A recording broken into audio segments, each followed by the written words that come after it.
Alright, so I finished up Driver San Francisco relatively recently, and I want to put a bit of a spoiler alert here in the beginning just because I'm not going to really talk about specifics, but the gameplay, the ending kind of snuck up on me and I still had to record footage, so it just so happens to come from like the very end of the game. There's a lot of other great things going on with this game that I'll praise, but not get into specifics. That will still be neat surprises if you haven't played the game before. But yeah, I'll get that out of the way right away.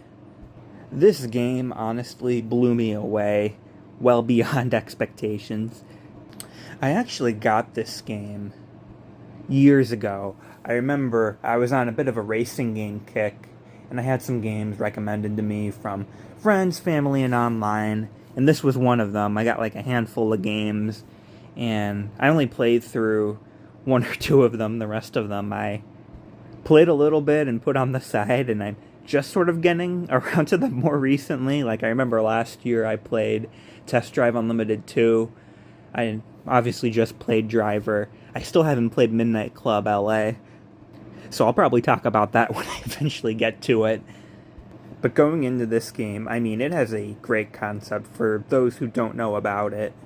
It almost sounds like a pitch for, like, Grand Theft Auto for kids or something. Like, you can take over any car, but you don't steal it or do anything outside the car. You move your consciousness between the different drivers of these cars.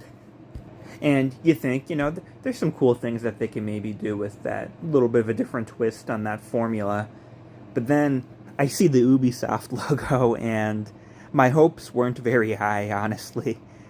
I feel like Ubisoft, I mean, they've got some great ideas. I feel like the overall concept of Assassin's Creed, I feel like the theme of Far Cry 5, Watch Dogs, all great ideas and games I was really excited to dive into, and each and every time I come out disappointed, I feel like.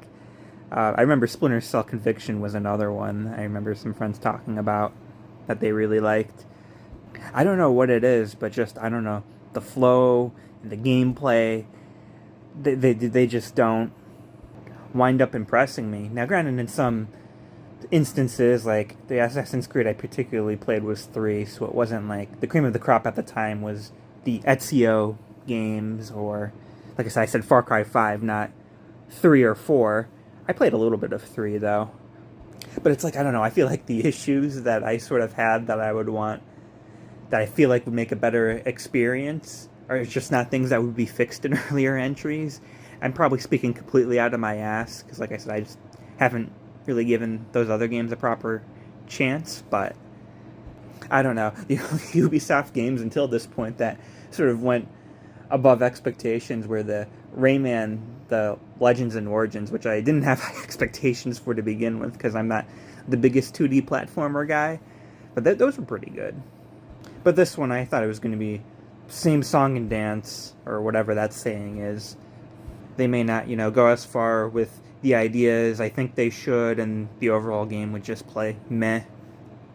But like I said, it wasn't like that at all. I mean, that was really the highlight of the game, is seeing really to the very end them just throw all these new ideas at you. And even some of the stuff that repeats, like they have these dare mission things where you can unlock some of the currency or some new vehicles and such, and a lot of them are repeating stuff, but there's so many different ideas that they had that they're still introducing new ones pretty late in the game. And I don't feel like they repeat a lot either, or enough to where it's annoying. Like, you feel like you're ready to try that challenge again by the time it comes up again. Even if there's a couple that are kind of similar, like a couple that stand out in my mind in particular is that there's like a checkpoint challenge where you extend your time limit each time you go through a checkpoint, but then there's another one where it's sort of the same thing, except instead of going through checkpoint gates or whatever, you're going to knock over marked objects. So you have to be a little more precise, and there's normally like a handful of them in a row, but still sort of the same thing, but different enough to where it doesn't really fatigue as quickly, I guess. I do want to mention one of the ideas that I liked that they had that I was a little disappointed with, and they had team races where you had to switch between the two different cars racing, and you had to have them place first or second. And my complaint with that one is that you're relying on the AI, and just, I don't know, it just feels, because then there's rubber banding, and it's actually not super bad or anything, I feel like, except in this particular mission. It just feels like you're leaving it too much to chance of, having to repeat it, to where it's just easier to turn it into a different kind of event and just try to take out the two cars that you're racing against, so that you've placed first and second by default. I wish instead of that it was like maybe a point system, or you had to have place, first and either second or third, at least beat one of them, with that other car. I feel like that would have been a little more doable. The difficulty curve is pretty fair too. Like, I was able to use the car you start off with for pretty much all the events, just about until I reached the final island, and then by that time I was able to get a lot of upgrades and start focusing on getting the cars, which I needed some faster ones at that point to complete certain events. But besides that, in the main missions, which were great, actually a story too, which was decent. And it's just kind of surprising too, because normally stories in racing games are pretty terrible and straightforward, which is fine. There doesn't need to be a story. But if there's a decent story along with it, that's a nice bonus. And I feel like this probably had the best dedicated racing game that I've played so far. There's movie tokens, I think they're called, around the city where you unlock challenges that I think are based off movies. No, I haven't seen a lot of movies. I'm not really big into that. But they're fun too. I would say they're a bit of a low point in the game, just because they take away your ability to shift around, which is what they call you moving your consciousness from one car to another, which is sort of the highlight and the most fun of the game. It's a bit of a letdown when you have to go back to traditional racing game stuff, but it's not that bad. It's still fun, and there's not a lot of it anyway. The tokens are fun to collect too. There's a lot of them, and when you shift out to shift your consciousness to someone else, you can get like a big overview of the city, so you can sort of easily find out where they are and figure out how to get them, because there's some that are a little trickier than others. The game has a good economy too. I feel like, especially with racing games too, it feels like impossible to try to collect all the cars, but in this game, like I said, all the dares were fun. I played them all through the end, and I got all the tokens. I did all those challenges and stuff from the tokens. And I had plenty of money to unlock all the cars, which I thought was pretty cool and nice to see. I'm so used to nowadays they try to make it super ridiculous so that you buy some sort of in-game currency.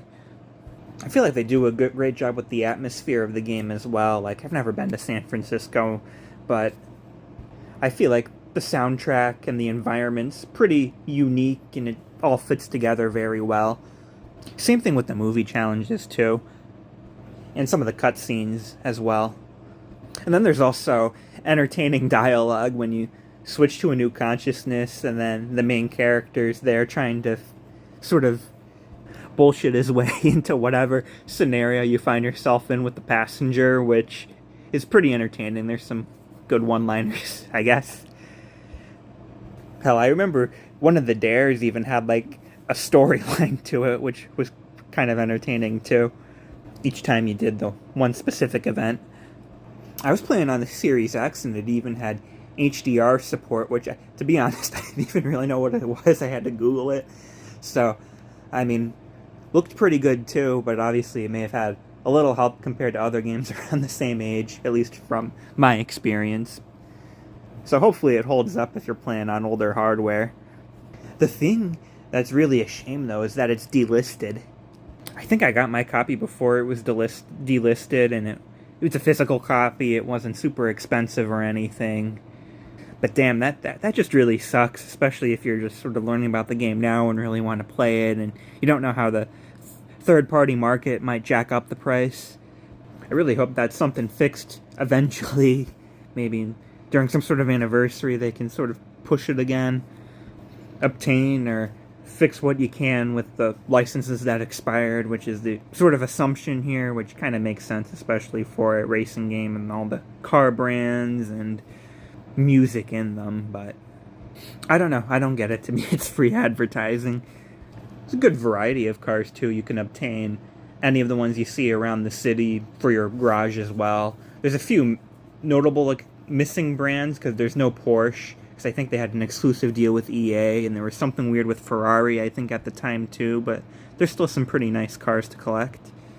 And, you know, like I said, a lot of good references with the missions and stuff as well. And the last thing I want to say, too, is how is this a one-and-done deal? Like, this game is so good. I've seen a few other people reference how much they love it online. I think I saw the studio may have had a hand in The Crew, which was another Ubisoft, like, meh game. I only played a little bit of that one.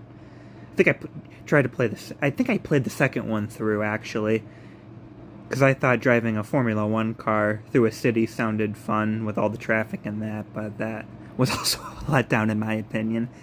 I don't know if they were involved in the second one, but I think I saw they were involved in the first, and they haven't done anything with Driver since. I think Driver in general has a pretty mixed rep. I think some of the games, like I think there was one where the tutorial was infamously very difficult, so much to the point where people didn't even make it past it and actually experience the main game. So I don't know, maybe brand recognition wasn't good enough, but it's such a good concept to not, you know, maybe try again way down the line, or even apply it to a new series, even if that's how The Crew was from the start, or for someone else to try. Like, it's almost to the point where it was so unique and out there. Don't get me wrong, I want to see some innovation eventually, and not just the same thing over and over again, but there's so little of this out there that they can probably just put out more Driver San Francisco the way it is, with very little new additions, and it would be pretty fun. Like I said, if they pumped out another 2 or 3 of these games and it was all the same thing with very little new stuff, other than, you know, just the general environments and missions and stuff, then yeah, it can get a little old, but it's just a shame to see all this potential and to see them really execute it and just have it all vanish. Not just in terms of a new entry, but in terms of even being able to obtain it legitimately now anyway, so hopefully one day that changes.